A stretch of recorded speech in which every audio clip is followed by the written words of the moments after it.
दोस्तों, आप भजन और कीर्तन में तो बहुत सारे भजन और गाने सुने और कीर्तन देखे होंगे, लेकिन ये जो कीर्तन और भजन है जो मथुरा से चल के ये कहा जाए मीठी आवाज और मीठी अमृत बाणी, ऐसा सुनने को मिला है। बात करेंगे यहाँ जो मथुरा से चल के आए हैं इनकी क्या सोच है और किस तरह का संदेश आम जनता को देना चाहते हैं। जय श्री राम। मैं हुकुमचंद शास्त्री श्री धाम वृंदावन से।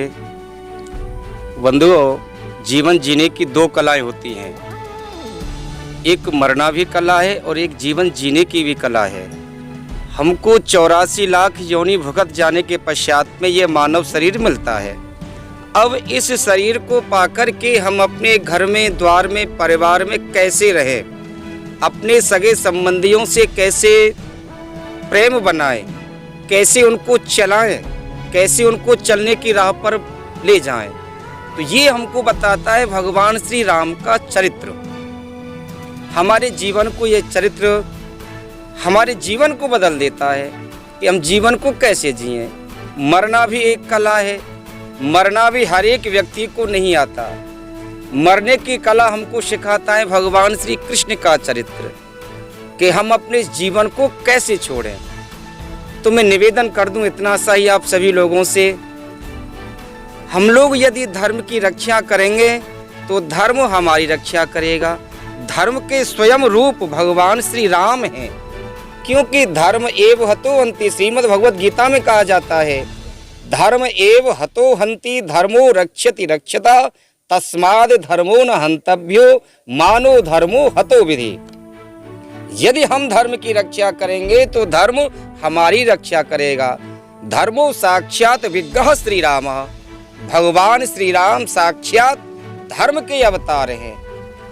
जब हम धर्म पर चलेंगे, धर्म की रक्षा करेंगे तो प्रभु येन केन प्रकारेण हमारी रक्षा करने के लिए, हमारी सहायता करने के लिए, हमको इस संसार रूपी सागर से पार करने के लिए स्वयं पृथ्वी पर अवतरित होते हैं।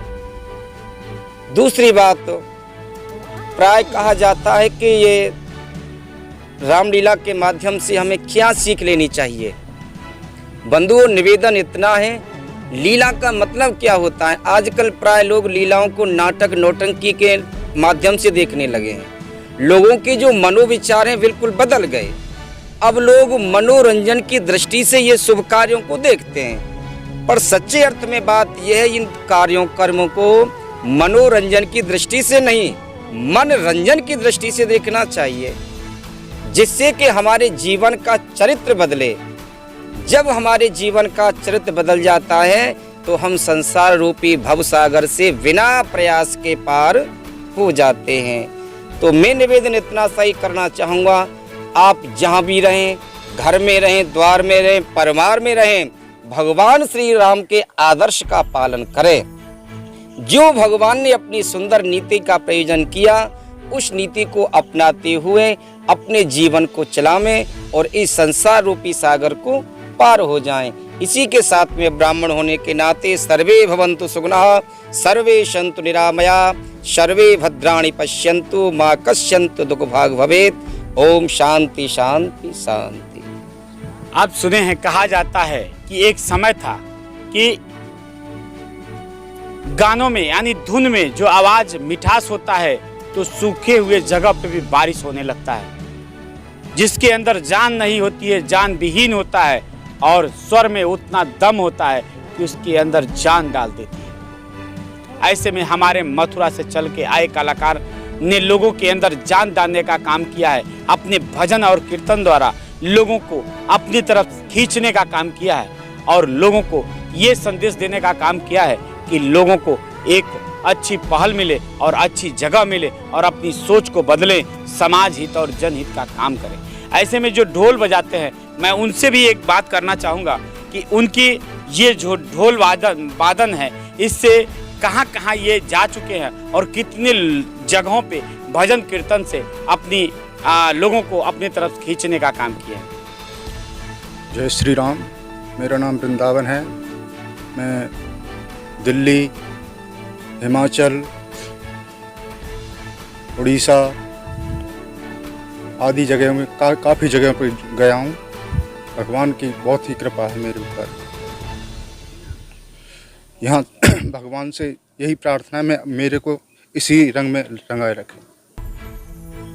अभी आप सुने हैं, इनका कहना है कि मैं बहुत सारी जगहों पे अपने भजन कीर्तन से लोगों को अपने तरफ खींचने का काम किया है और वहीं आम जनता को उनके दुख और कष्ट को अपने भजन के माध्यम से उनको निकालने का भी काम किया है। उम्मीद करूंगा जो भी दर्शक इनके भजन कीर्तन सुनते होंगे या इस रंगमंच के कलाकारों के जो कलाकारी है उसको देखकर ना कि इसको नौटंकी में लें, भर के अपने जीवन में उतारने का काम करें।